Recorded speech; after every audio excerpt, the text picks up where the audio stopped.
Thanks for that great introduction. And you failed to note that I was the first one who may have had to drive through snow to get here, which is a shock to me because I was in shorts and sweating like crazy about 2 to 3 weeks ago in New York City. So this is a wake-up call that I guess winter is on the way, at least in some parts of the world. Okay, so we're going to cover a lot of ground today, and I'm hoping that I will set the stage appropriately for our next speaker, who'll be talking at the regional scale. And I think you'll detect that there's a bit of tension in the appropriate scale at which one must look at water problems. So I just very bluntly will present to you a global perspective on water resources. I've just exposed my philosophy on the subject, and I think we'll lay out the kind of the contemporary view of how to view water systems, actually at a variety of scales, but I think it's really important that we put things into a broader context, and I'm hoping by the end of my discussion you'll be convinced of the necessity of looking at water in many different realms. I should mention, and I always like to put the logos of the sponsors of our work on the first slide, just to remind us that first of all, there's a great interest in water issues, the so-called emerging water, or if not global water crisis. And as a consequence, it's on the radar screens of both the academic community as well as those who are interested in sponsoring this research. And I think that people like Henry, and I would say myself and many others in our community, are constantly struggling to piece together that fabric of sponsorship that will allow all perspectives on water to shine through. So these are the ones that have the greatest interest, or shown the greatest interest in our work, and I would like to simply acknowledge them by at least putting those logos out on the screen here. I also should mention that the work that I will be unveiling to you is not just my research. Much of it is, but with teams of collaborators. And I circulate within both the U.S. and the international community, and I've drawn enormous insight and help in thinking through these problems. And we've come up with some interesting results that I could certainly not have done soldiering away in an office in New York City. I think I really appreciate the fact that much of this work is really team-based research, and that's the hallmark of modern Earth system science. And I'm an Earth system scientist by training, and I've come to appreciate the fact that one needs to broaden perspectives, and I'm working increasingly with people who do human dimensions research, which I think will be essential to solving the global water crisis. Now, do I have control over I guess I do.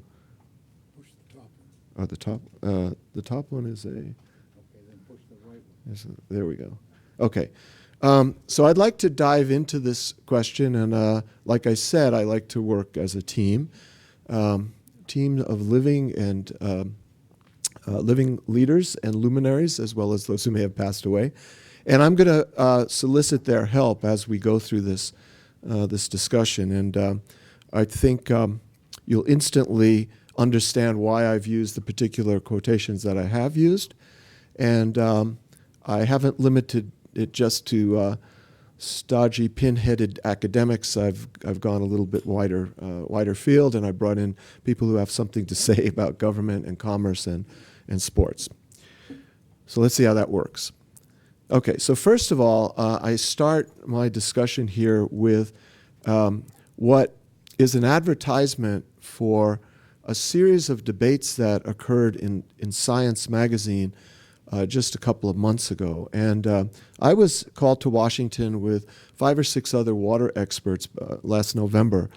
And Science magazine was interested in identifying some new arenas in which it could begin to promote some publications in H2O, in water.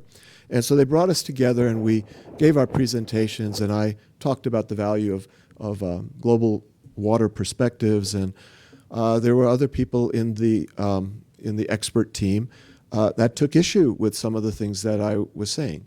And we actually broke into debate in front of the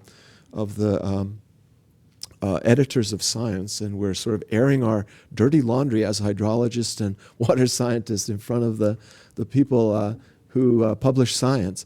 And as we continued the dialogue verbally, we sort of all realized that maybe the best thing to do would be to continue this debate on the pages of science. So what we came up with was an idea for a series of policy fora, so these sort of opinion pieces within science, as a series of 3 of these. And I will go through each of the debates. And the first debate involved myself and a member of this study team that was assembled in Washington back in November.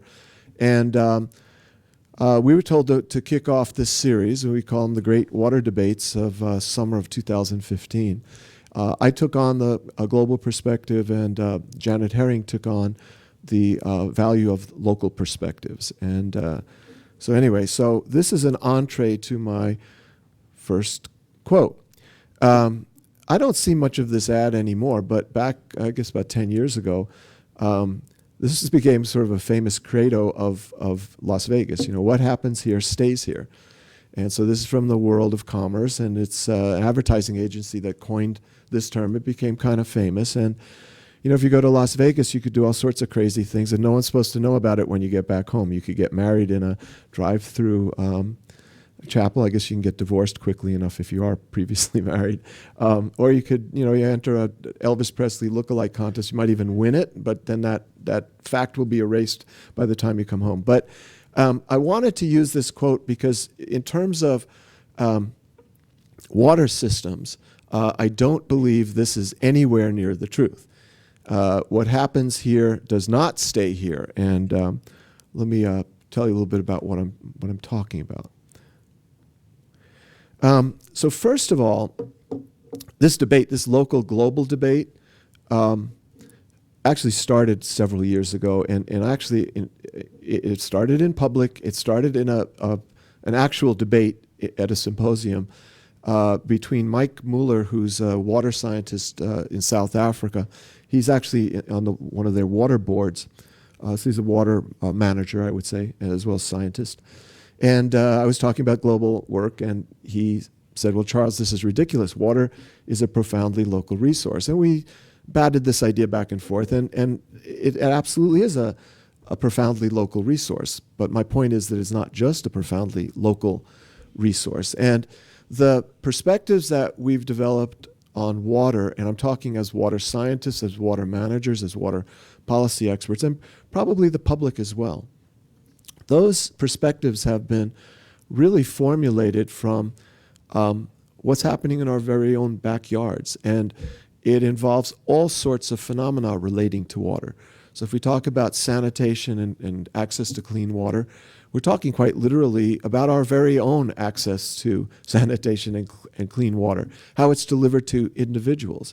And Lord knows there's a broad spectrum of the capacity of society to provide just the basic water services that we take for granted in the developed world, but the developing world is honestly struggling with.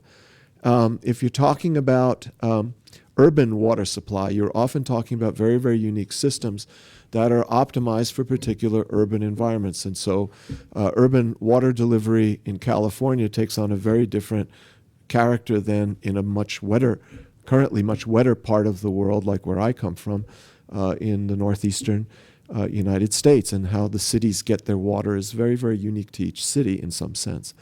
If you're talking about climate change and climate extremes, they often manifest themselves certainly at the regional scale, if not the local scale, in terms of flooding, in terms of drought systems that are certainly closer to the local scale than they are to the global scale. If you're talking about engineered water systems, and I find this out every single semester when I get a cohort of water engineers. I'm in a civil engineering department. I'm actually trained as an earth system scientist and an engineer. I'm in an engineering department, and I get students from around the world. So City College, just to give you an idea, my college, one of 24 in my university system. So my campus alone has over 90 languages spoken actively on the campus. 90, not 19, 90. So it's an extremely diverse place. And so we draw students from every corner of the earth. And I see a lot of these students, and I see how they've been trained. And they've been trained very much at the local scale, very much looking at a single facility that they design. So they know how to design a dam, or they know how to design a sewage treatment plant. They draw it up on their little green notebook paper, and they do the calculations. They hand it in, and they think it's over. And they have no concept of the fact that everyone is doing this. And as we heap on top of planet Earth all of the engineering infrastructure, it's beginning to interfere with itself. And I'll show you some evidence for that from my own work. But I have to re-educate the students. They don't get it because they've been trained with the focus on single entities, single engineering works, which are applied to solving local scale water problems typically. If we're talking about agriculture and water, well, we're talking about perhaps national policy on water, but we're often talking about how water is delivered and used by, quite literally, individual farmers. You know, how are they going to use irrigation water that's allotted to them for a particular period of time each year? Ecosystem services are the free public goods and services that nature gives us for free. If you look at how humans have interacted with those services, and I'll show you some evidence for this, we've not been good stewards of these free services, and we wind up paying a lot more to fix those services and create our own engineered variants of those services. If you look at water for development, you look at water for energy facilities, often these are quite local in their domains of planning and execution and impacts. And whenever you look at where humans have settled or where they're trying to grow food to sustain their population, water quality suffers. So that's a real fingerprint of humanity. This manifests itself as pollution problems all over the place, and they're addressed by trying to create solutions at the local scale. So these kinds of perspectives, and I circulate all over the place, and I always ask people how are things going with respect to their water in their own backyards. There's always a problem having to do with water. I've never spoken to anyone say, oh yeah, water, no problem, we've got everything solved. There are all sorts of issues with regard to water, and they're all very, very local in domain. The science of water fundamentally is that of a local scale phenomenon, and the work that you may be hearing about that Dave has done, you know, is local scale, and it's all very, very critical to understanding how the system operates. But that tradition of science generated maybe 125 to 150 years ago was not talking about global scale stuff, and probably was not talking really about regional scale stuff at all. It's talking about local scale phenomena and how you study that. Okay, so if you buy that argument, we have a different perspective that's made possible by the technology, assets, and cyber infrastructure capabilities of the late 20th and early 21st century, where we can actually begin to, in some sense, ask the same kinds of questions our ancestors in the academic community were asking about, let's say, a hill slope or a particular watershed in the past, and that was their domain. But the domain doesn't have to be limited to a single watershed or a single region. It could be spoken about in the largest of terms, and I would say the global perspectives can be assembled. Then, of course, once you assemble those perspectives, what do you do with them? And then there's all sorts of interesting insights, in my view, that you get from the mere capability, the mere fact that you can assemble these data sets. So one of the key arguments in the debate that we've made is that any local water system, and I'm not dismissing the value, don't get me wrong, I'm not dismissing the value of local scale research. It's absolutely critical. I'm just arguing that it's not the only perspective. And I'm also arguing that what happens at the local scale is increasingly defined by what's happening at the global scale, maybe not even increasingly, from the natural standpoint. So this image here is of what we call atmospheric rivers. So it shows the precipitable water in the atmosphere shown in red. And then these vectors are showing the main fluxes of water that are being lofted onto the continents with source areas in the oceans. And there's a net gain of water by the continents from the oceans that then runs back into the ocean, and it feeds the global water circulation cycle. And I would argue that sitting within a global climate system, and no one takes debate that we have global climate and global climate change. We could talk about what's happening at the local scale, but the phenomena of global climate is well established. And for water, that's one aspect of the global climate question. It's how water is distributed on planet Earth, and everyone's worried about how that's going to change. And I notice, Henry, that there's a vector cleverly missing the state of California, at least in that image. And this is also, you can't see the date. I should have made it bigger. The date there is April 14th, 2015. This is just a couple of months ago, or a few months ago, and I could get more recent results. It's a testament to the idea that we have the capability of really seeing what's going on at these very, very broadest of scales in near real time. Which is a big game changer, because we didn't have that 10 or 15 or 20 years ago or 30 years ago. So this gives us a different view of the Earth as hydrologists than we may have had before. But these local systems are all defined by being embedded within a global climate system. And in a sense, they've always happened. What's really changing, though, is that increasingly as the economy has globalized, this idea that you can create trade flows that enable you to gather resources that you normally couldn't gather locally. So you go into the global economy and you get the water you don't have to grow your crops by growing the crops somewhere else, like in Brazil. And this is a picture for Europe. And so working with one of my colleagues, we developed this graphic of the virtual water flows, the water that is grown at the donor site, the source area, so the end of the back end of the arrow. So for example, in Brazil, they're growing a lot of soybeans. They're using a lot of Brazilian water, in essence, either rain-fed or irrigated, but mostly rain-fed agricultures. They're using Brazilian water that's then eaten by Europeans. Okay, and they've actually done this for many of all the countries of the Earth, and this is just for water. You could do it for other strategic resources like nitrogen or phosphorus, for metals. And the Earth is an extremely now human interconnected system. It's not the top diagram, it's the bottom diagram, with often very enormous flows of these virtual water systems.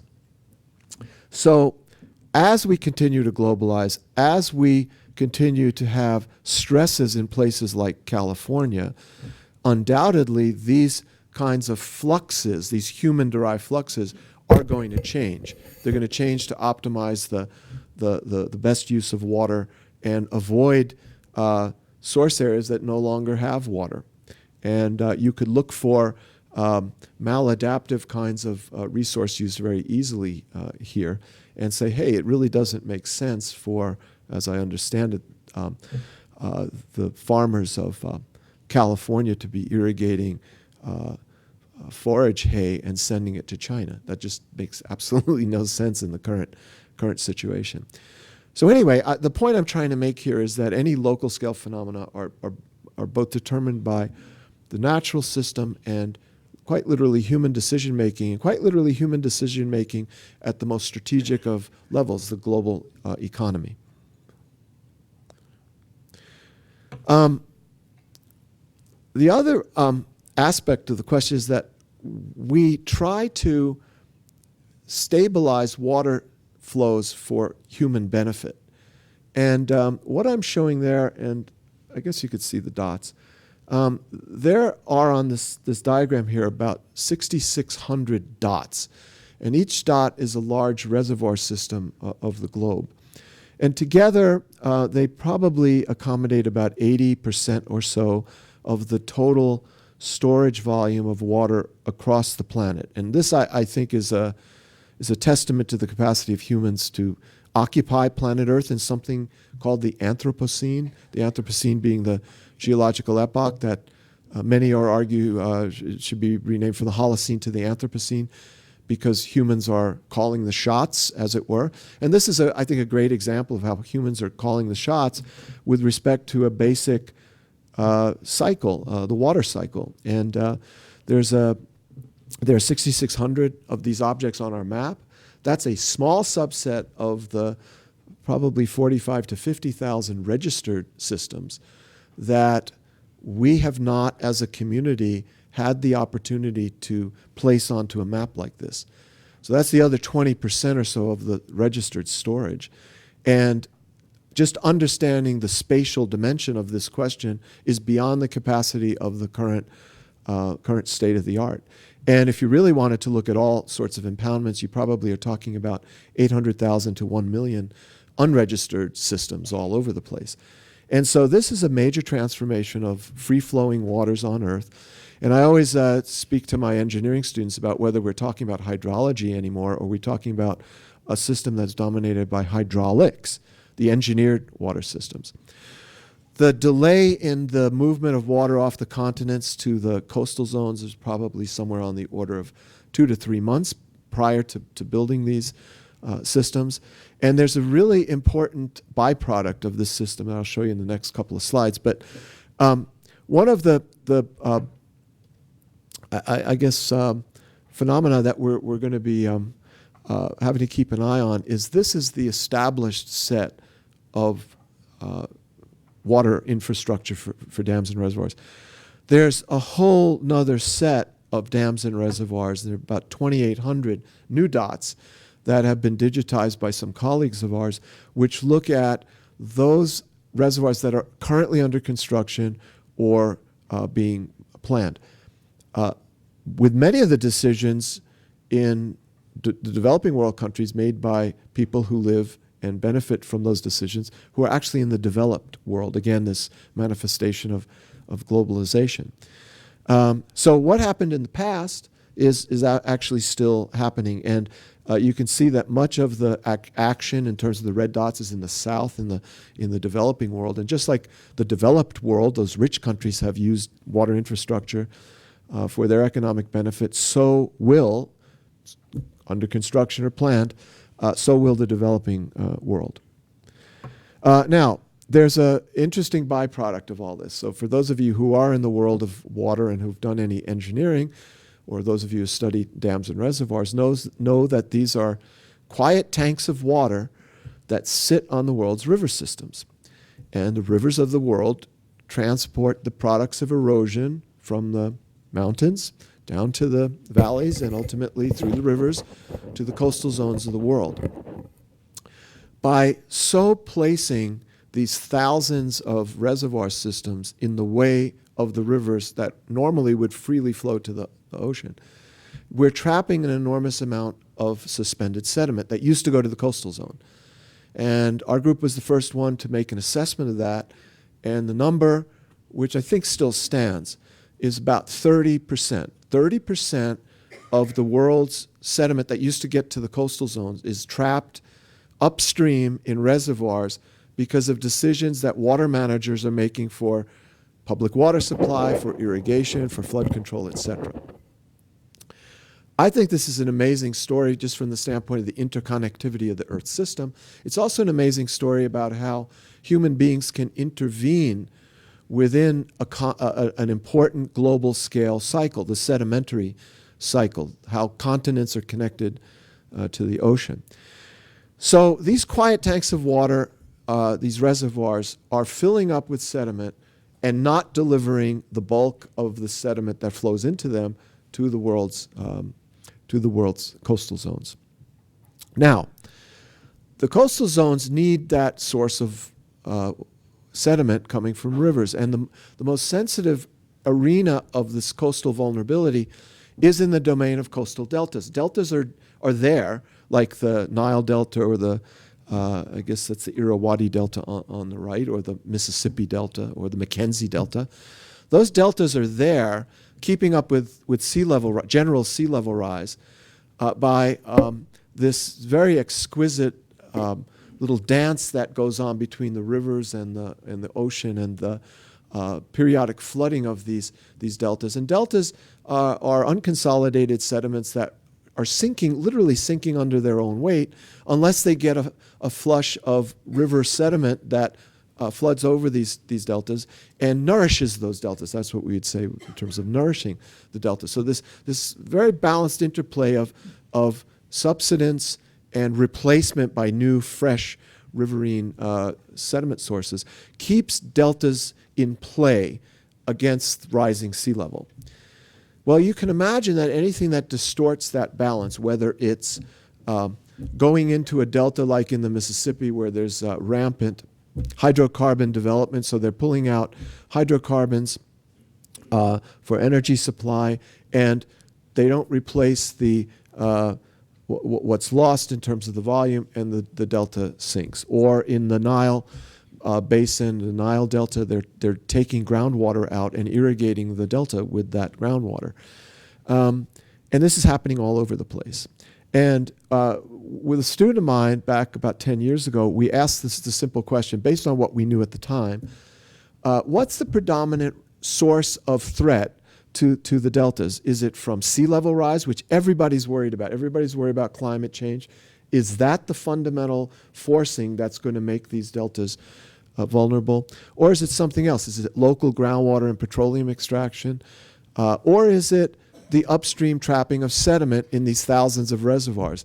And lo and behold, what we discovered is that the major factor determining the vulnerability of the world's deltas that we looked at 40 of them, it's upstream sediment trapping and the diversion of water. So again, it's water resource management decisions made by, God bless them, the kinds of engineers that come in to me as young graduate students who have no concept, zero concept, that this stuff accumulates at the broadest scale. They build the reservoir, they get paid for it, and they go on to the next reservoir.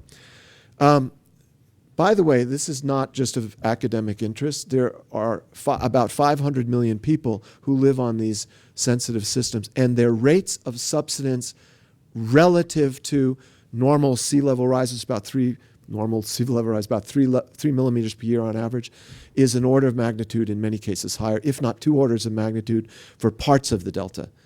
We're talking about centimeters per year in some of the deltas. Okay. Quote number 2. This is what I learned I was in a geology department in my earlier days, and we studied Hutton and Lyle, and they said the present is the key to the past. And in terms of water, they're wrong. Sorry, guys. I can't debate them, but they're wrong with respect to water. And why do I say this? Well, first of all, I was part of a team. I'm proud to say I was proud of a team from the international research community. It's a group called the Global Water System Project, and I brought together people who are geophysicists. I brought together biodiversity experts. I brought together economists. And we mapped out the threat to the world's river systems. And we looked at rivers because that's the fundamental resource upon which humanity must survive. There's groundwater. Absolutely, there's groundwater use. But globally speaking, most of the water use that sustains society comes from surface waters. Okay? And so we looked at the state of surface waters, so the ambient state, the kind of the background state of water from which we draw our resource and sustenance. Okay? And we mapped out the picture that's shown up top, the global scale. And if you look at it, you'll notice places like China and India, where many of the people on the team had visited. And, oh yeah, absolutely. Red means lots of threats, bad. So it's intuitive. Red's bad. Green and blue is better. It's good. So you look at India and you look at China and you see, yeah, it should be red. We've been there. The water stinks. It's filthy. It's untreated. It's overused. They get red. And so what we did is we actually brought together a series of data sets that looked at watershed management and pollution and water usage and biologic invasives and things like this. And we accumulated this information and we created these index maps. And sure enough, it fit our idea that the background resource in China and India is screwed up. But then we looked more carefully, or not even more carefully, it hits you in the head. We looked at the rest of the map, and there's Europe and there's the United States. And lo and behold, in places where you would expect people to show better stewardship responsibilities, where we have the technical know-how to prevent damage, where we have laws that protect the environment, like in Europe, the framework directives on water, these are precisely places that get a lot of red. And what it is that, and we checked our numbers, we checked them very, very carefully, and we also verified our index here by looking at reports. So like in the United States, you find statistics saying that over 200 million Americans live within 10 miles, sorry not to go metric on you, but 10 miles of an impaired waterway. And a substantial fraction of U.S. sampled rivers is impaired. Same for Europe, even though they're trying their best to improve these waterways. And if you look at the stark difference between Thailand and a place like Laos, Laos being very underdeveloped, Thailand being very quickly developing, you see the green, blue, and red interface. And our conclusion is that as a consequence of development, you impair the waterways. You get the red because you're rapidly developing and sloppily developing, and developing for such a long time, like in the United States and Europe, that you kind of become accustomed to the byproducts of that development. That's our thinking. And you see at a different level, for example, in Brazil, the onset of this kind of reshading of the landscape. Okay.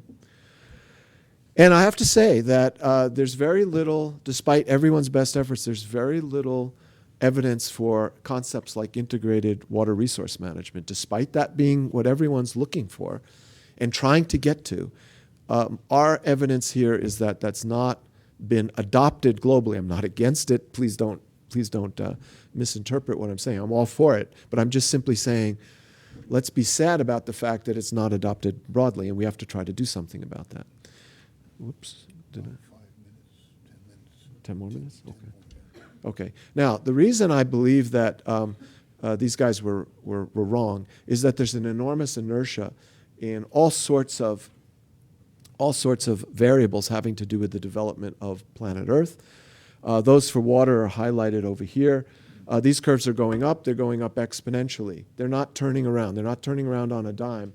And I would say that the past is a better predictor of what's going on in terms of that picture I just showed you than anything else. Quote number 3, if it ain't broke, don't fix it. I don't know if any of you are those interested in American politics, but there's a guy named Bert Lance back in '77. He was the OMB chairperson. He actually was indicted on charges of corruption. I guess he got off scot-free, but he discredited the Carter administration. But before he was discredited, he made this statement, if it ain't broke, don't fix it. And I think the logical, I think it's called contrapositive, is if it is broken, fix it, okay? And that's in fact what we do. So this is a map here that's showing you 3 images. The top image is that of the water resource of the planet. The second is how humans take that water resource of the planet and they screw it up, they break it. And this is that impairment that I showed you a couple of slides ago. So we take the quantities of water and we impair them through the natural quantities. We impair them through overuse, redirection, pollution. You can fill in the blanks there based on all I've said. And we reduce the availability of the water because we screw it up. But we, of course, cannot screw up all the water because we need the water. So what do? We resuscitate the water. So we take all of this red and we try to reconvert it into as blue as we possibly can. We do a great job in the developed world because we're rich and we can throw a lot of money at the problem. But the developing world still is stranded in a state of incomplete rehabilitation. So that rehabilitation that the rich countries can afford is about $750 billion a year. There's a whole sector of the economy based on fixing the problem. So we break it and then we fix it. We impair it and then we repair it. Quote number 4, when I made these slides up, he was not passed on, so he died. I guess it was last week.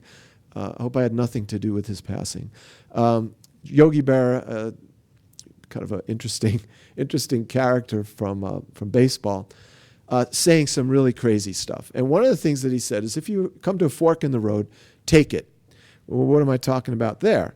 So what I'm talking about here is another one of the debates. So there's a debate about how you should secure or afford your water security. How do you get to water security for humankind? Do you use green infrastructure, which everyone's talking about now, or do you use gray infrastructure? That's the big question. And the developing world practitioners and policymakers strongly advocate for nothing but the engineered solutions, because they work and their people are not getting secure water supplies because they don't have clean drinking water and they don't have sanitation. Whereas the rich countries are saying, wait, hang on a second. If you install all this engineering, it might give you temporary benefit, but in the long term, it's going to destroy your free public goods and services. And guess what? You're going to pay a lot more for it in the future. And there's a bit of irony there, because that's exactly how the developed world developed. So the question is, do we impair and then continue to repair the system, or do we have a different way of doing things? Do we use what the McKinsey report in 2010, a report called Charting Our Water Future? It's the blueprint for the water sector. Do we use all of this hard engineering, this very expensive engineering? And by the way, this report mentions nothing about ecosystems, nothing about biodiversity, none of that stuff. They just are saying build more dams, build more reservoirs, build more treatment plants, engineering. But there are alternatives, and we know from the ecological literature that all sorts of free public goods and services, like wetlands cleaning up impaired waterways or attenuating floods, are very important. And you might be able to attenuate a flood using a appropriately placed wetland that's there, rather than destroying it and replacing its function with a $1 billion reservoir. But the idea is that the dialogue is in its infancy. We really have to talk about this. And I'm thinking, if we're talking multi-generational, out 100 or 200 years, when fossil energy will be a thing of the past, either because of the climate impacts or the cost of getting a high-quality fossil energy to consumers, 200 years from now, I'm not sure we'll be able to very easily do this. And we're going to turn to ecosystems to get that service. And they better be there. We better not have impaired them 100 years earlier or 200 years earlier. Okay, the other thing that we've been trying to do is we've been trying to put some meat on the bones of that concept. I've been trying to evaluate with my team the value of these ecosystem services. And what we are discovering is we can create a map like this, and just very quickly to go through here. Looking at areas of the globe, for example, in blue, where there are not a lot of people, those are pretty unimpaired waterways, and they're not going to change in the future. What we anticipate for the future in these red areas are areas that are very, very screwed up in terms of their background levels of water systems. And there's really no way they can rely on green infrastructure. They're going to have to rely on engineered infrastructure to rehabilitate water supplies, because there's very little green left in these areas. There is the possibility in these orange and green there's also the green areas, I should mention, those rich countries that do a fantastic job of cleaning up their water supply. They're rich enough to do that. The red areas are not rich enough to do that, and they strand these water assets in a precarious state. And then there are these rapidly developing areas in places like Africa that actually have a shot to develop using green infrastructure. They don't have to impair their waterways. They could actually look to these ecosystem goods and services for their water sustainability. And when we evaluate that, we think that those numbers are in the hundreds of billions of dollars a year, which actually now, if that's true, and that's a preliminary result, if it's true, it puts it on par with engineered infrastructure. And guess what? We can have a debate about this. Okay, just a couple more quotes here. Quote number 5, you can observe a lot just by watching it. Isn't that true? Yogi Berra, that's not my quote. Okay, so now with all of this acceleration of stuff, and if you look carefully here, a cute one is the number of McDonald's restaurants that's exponentially increasing. It's a manifestation of humans on planet Earth in the late 20th century. With all this stuff happening, it seems to me remarkable that we're cutting back on our capacity to monitor what's going on. And if you look at the designated monitoring of a designated repository for monitoring of water resources globally that the United Nations has designated as the repository, this is the number of stations over 100 years. There was an exponential rise in the availability of data sets contributed to the United Nations using archival data from the 1900s right through to about 1980. And then after 1980, the spirit of collaboration, the spirit of sharing the data just for the basic water resource supply plummets. And it plummets because of things like commercialization, the shutting down of networks which are expensive to run in places like Africa that cannot afford to monitor their water systems. And that's on the water supply side. On the water demand side, FAO collects this information and they archive it, and same kind of deal. It peaked this time, I guess, in the early 1990s, and it goes plummeting.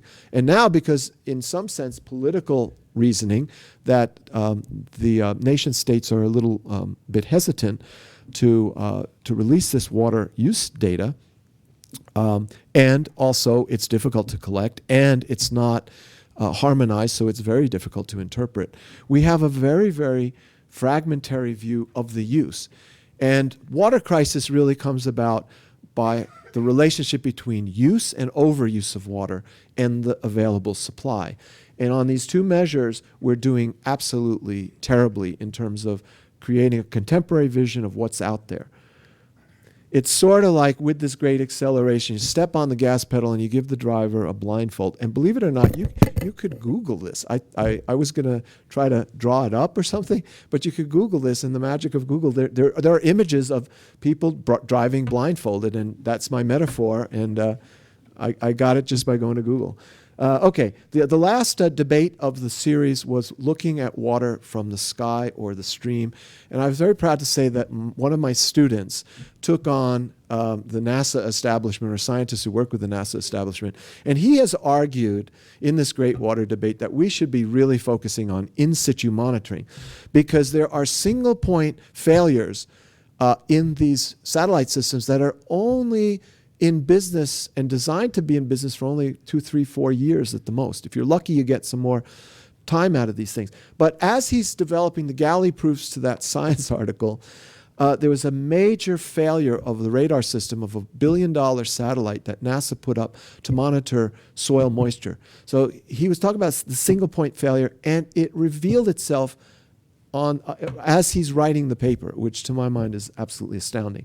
So the satellite folks have their reasons for why you need to do this, but these are expensive, expensive systems.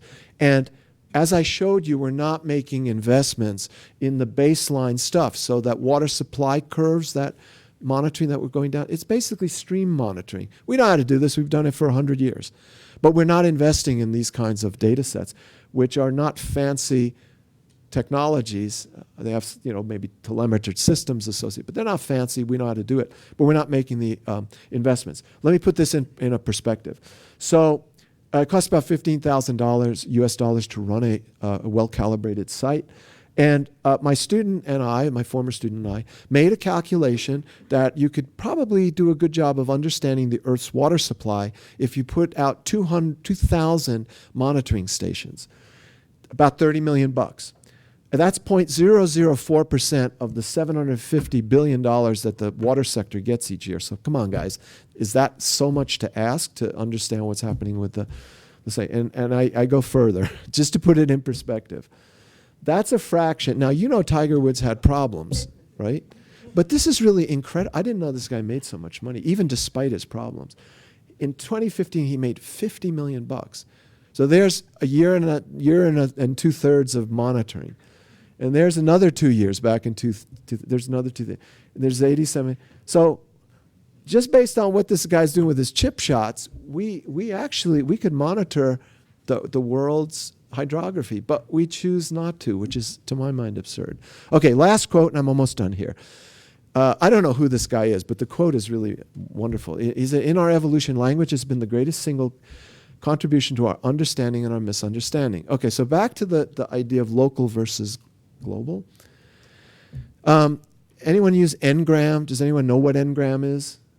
Anyone ever use it? Use Ngram. It's a cool little device. You can go to Google, and they've digitized these different bodies of literature. So the corpus of English language books is what I used here.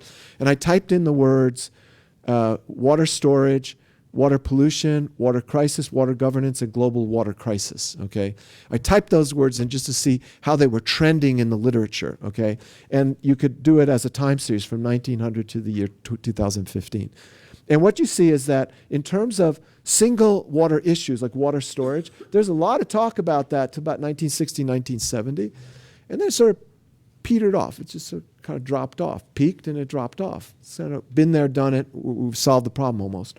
If you talk about water pollution, same kind of deal. This is about the time of the Clean Water Act.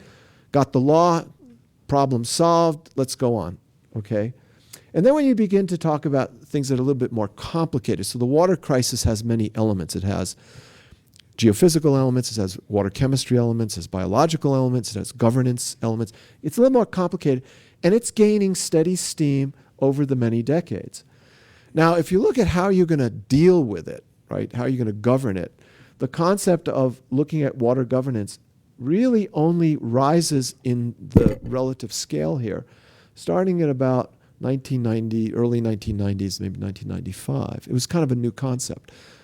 And it lagged behind water crisis. So as a solution to water crisis, you got to govern water. So that notion kind of lagged behind a couple of decades.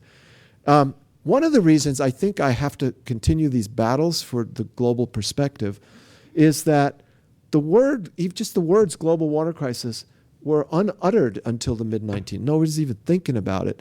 And if it follows the same pattern as water governance, we're really not going to see a fruitful dialogue on these issues for another 10 or 15 years. So I think part of the whole deal here is how we are dialoguing around water, and these concepts come and go. There's the evolution of language, and it's created understanding and misunderstanding. And I think as time goes on, we'll see water governance, global water crisis, and global water crisis governance kind of moving into the realm. So thanks for your attention. I hope I didn't take too much longer than I needed to. And thanks to all of and Yogi Berra, God rest his soul, he just passed on, but he gave me some pretty good quotes for this talk. And I couldn't get to a lot of the detail, so you could jot down these websites and go there and poke around and find all sorts of information. So thank you.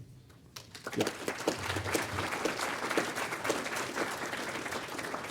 We do 5 minutes of questions, clarification. Yes, absolutely. And then 10 of discussion.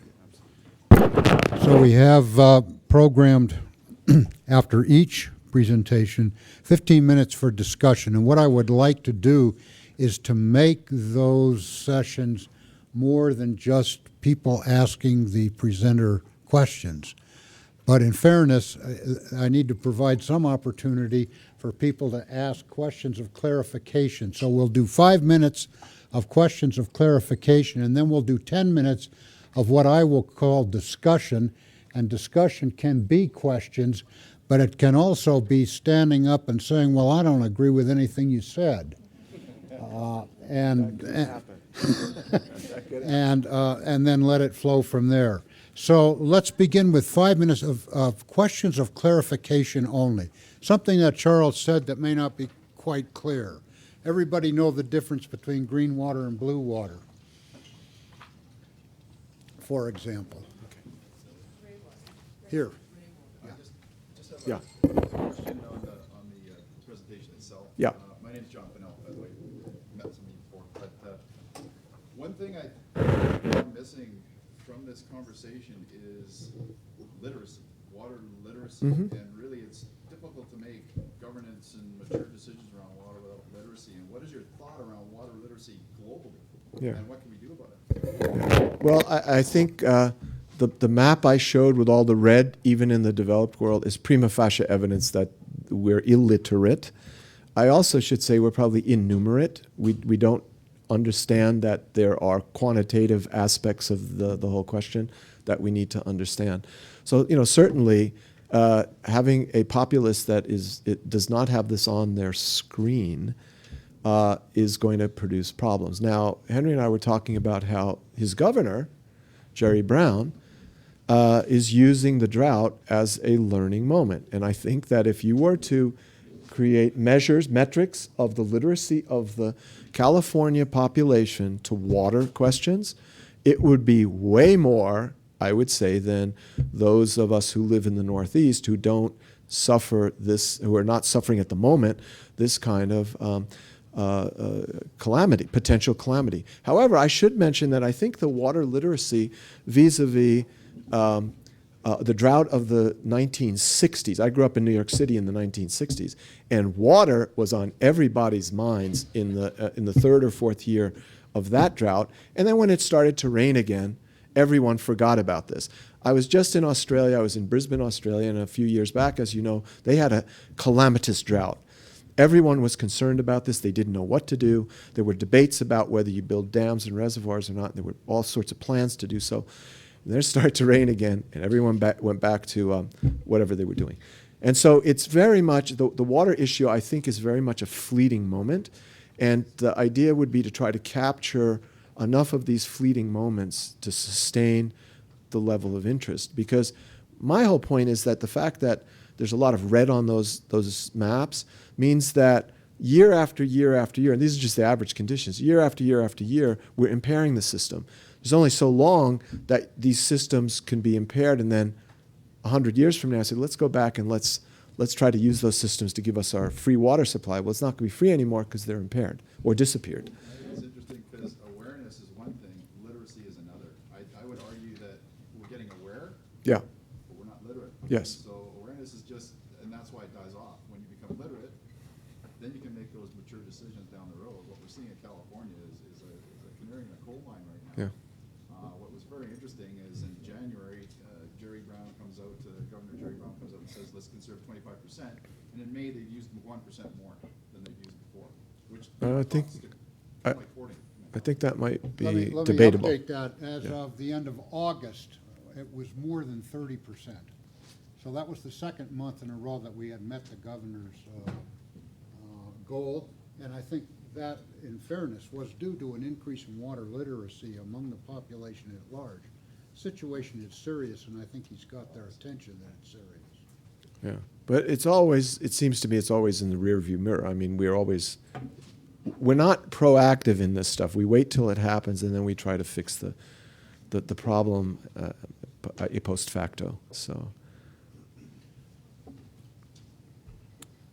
Yes, you. So, just in your ecosystem services, your impaired and repair slides, Terra Cloud. I'm just wondering, I think you're mostly focused, I think about the Northeast being green after repair, and I'm thinking about the condition of the fish around DC and stuff, the diseases and the creepy fish. So I'm thinking you must be measuring like mainly drinking water as your ecosystem. Excellent point. So just to condense the talk a bit, I spoke, and I should have made this clear. Thanks for that question. This is for human water security.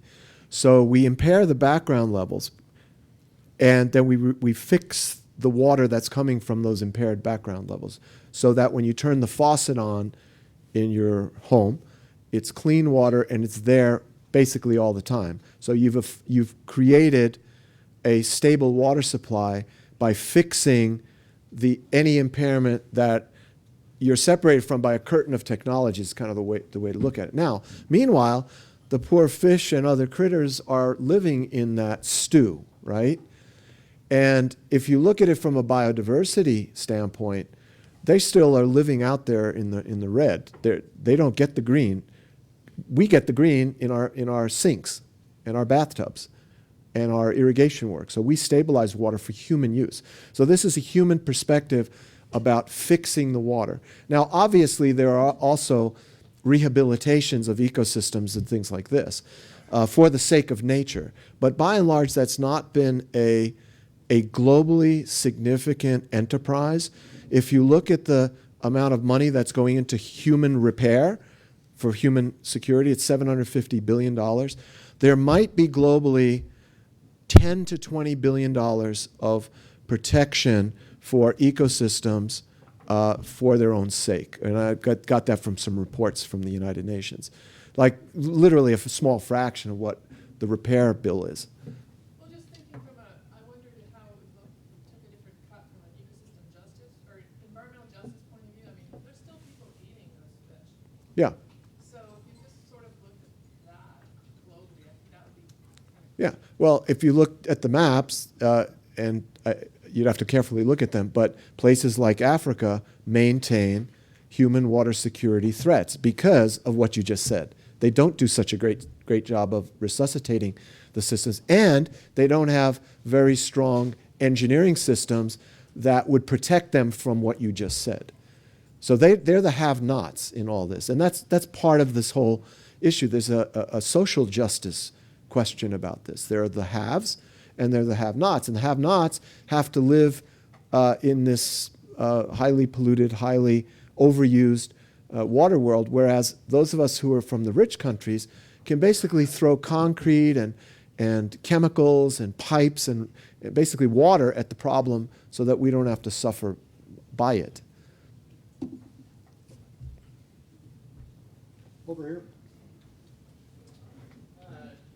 You made a comment that That's fine. It's up to you. shot. And so my question then is, if you look at the beginning of the Industrial Revolution, that in fact we've progressed along this pathway in terms of industrial development. And in fact, by calling our own shots as we see fit, we've come to a dead end. That maybe in fact we've progressed too far along this pathway. And we can see that being exhibited in California. Well, as I mentioned to you earlier, the water crisis is defined by the conjunction of water supply and water use, but very typically water overuse, and that's underpinned by economic development and underpinned still further by population growth. So the fact that there is oversubscription of water requirements in California, have densely populated, exceeding, I guess you would call its carrying capacity for water. That's part and parcel of what's happening globally. We just overuse, we overshoot the resource, often self-inflicted. Overuse is also making it too polluted to use in many cases. And so I'm not sure we come to the dead end. We come to a decision point. We come to that fork in the road that Yogi Berra was talking about. How do we want to do business? Do we want to constantly be trying to solve the problems that are besetting us? And, if indeed California is the canary in the coal mine, there are many canaries. It's happening all over the place. But yet we seem to muddle along. And I don't think it's a dead end. I think it's a trade-off. We economically developed because we economically developed, and I'm a beneficiary of that economic development. I'm a beneficiary of lots of dams being built. I'm the first to admit that. So there's that positive aspect of it, but there are also the negative aspects, and typically the negative aspects are steamrolled over, that no one seems to worry about that until someone takes stock and there's an emergency. And then we look retrospectively at how to do things better. So the idea, I think, is that we may not have come to a dead end, but we've come to a point where we have to jump ahead. We have to be thinking ahead. What's the situation going to look like in 50 years or 100 years? And then think about systems and, God knows it, regulations. You also have to be thinking about environmental regulations that would allow you to get to those visions of the future that are more sustainable. But we don't think about those visions of the future typically. We sort of muddle along, we do things as they come, and then we try to fix them. So I think it's a different mindset. We have to really be thinking proactively. So I wouldn't call it a dead end. I would say it's really a decision point. One more. Back against the window. Yeah, thank you very much. I think this is a really, really important discussion, and I think that a missing piece of this really important discussion is the role of the markets. And I'm Marguerite Stewart, how to become Mr. Goldberg. Because the role of the markets absolutely impacts on this, and I'm talking in particular about water markets. Now, we just saw reported recently, for instance, in relation to California, that Nestle is operating under a permit that expired 27 years ago to continue to extract water in California, which is the site of crisis.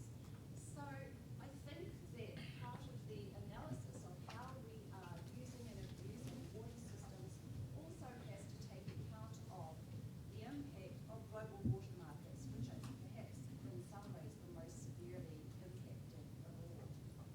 Okay, well, that's that bottom map of the natural, which I showed earlier, the natural flows and the human flows are dictated by exactly what you said.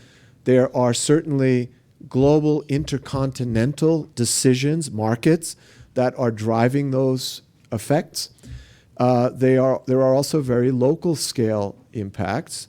I can tell you, and quite remarkably, on the East Coast, relatively wet part of the world, there are water agreements between townships in Ipswich, Massachusetts, in the Ipswich River Basin, that dictate that one town must deplete its aquifer in the summertime and move that water to another town. It sells it to another township, and the consequence is that it draws down all of the rivers. There are oxygen deficits and there are fish kills, all because of laws that or rules and agreements that were in place 100 years ago or 75 years ago, I should say.